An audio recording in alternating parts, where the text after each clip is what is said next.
মসজিদে যখন ঢুকবেন ডান পা দিয়ে ঢুকবেন আর দোয়া পড়বেন, আউযু বিল্লাহিল আযীম ওয়া বিওয়াজহিল কারীম ওয়া সুলতানিহিল কদীম মিনাশ শাইতানির রাজীম।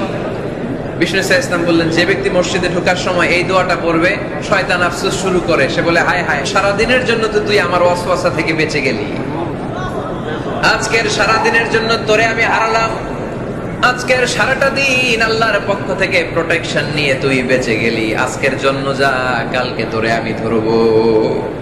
এজন্য এই দোয়াটা পড়ার দরকার আছে না?